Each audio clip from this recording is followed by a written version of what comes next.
Hi, my name's Rowan. I'm the director of Shakespeare UnBard, which is a collection of theatre companies run on a completely collaborative basis by myself and the participants, many of whom are currently serving prison sentences or are in the community but have lived experience of the criminal justice system. So about 5 years ago, I started working in prisons as a volunteer.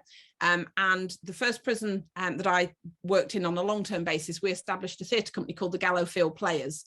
So this is an organisation which is completely co-owned. You can see a lovely drawing there done by one of our actors of us, and he added the COVID masks during the pandemic.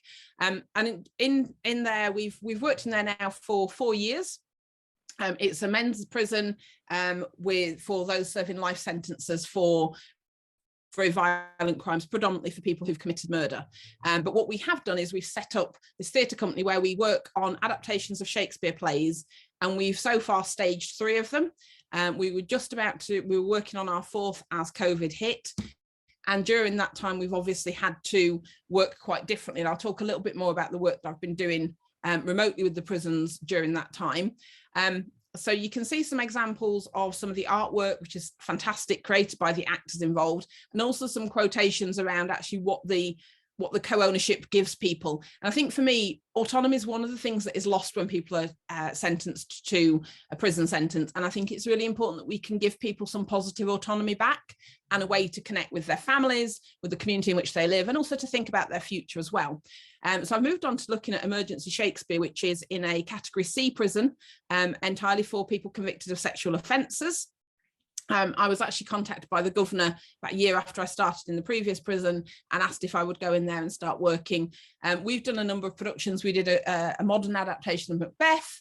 We've also worked on our most recent production, which was in November last year, as we came through COVID, and we started being able to do some rehearsals again of Othello, which was a 2.5-hour production put on entirely by the men. And myself, we all have equal shares in the theatre companies. So I act alongside them and we take it in turns to direct, etc. Mentioned about COVID, and obviously the pandemic had a huge impact on the work that we've been able to do.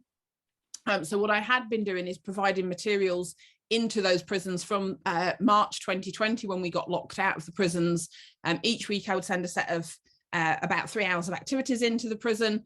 And we used to try and get together as far as possible to work on those at the time we'd normally have our rehearsals. So although people would be behind their doors, they would be in a position where actually we were all thinking about the same work at the same time, which I thought was quite an important thing.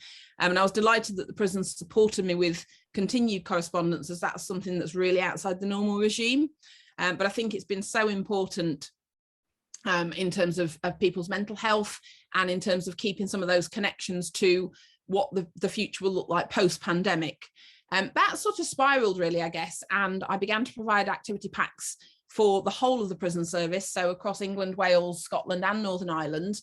And each week I created packs at 3 different levels. So there was pack 1, which was for those maybe for whom English wasn't their first language or who struggled with literacy, and they would have very simple words, and the exercises would be mainly creative drawings and we did all sorts of video games, cartoon characters, emojis, text message conversations, etc.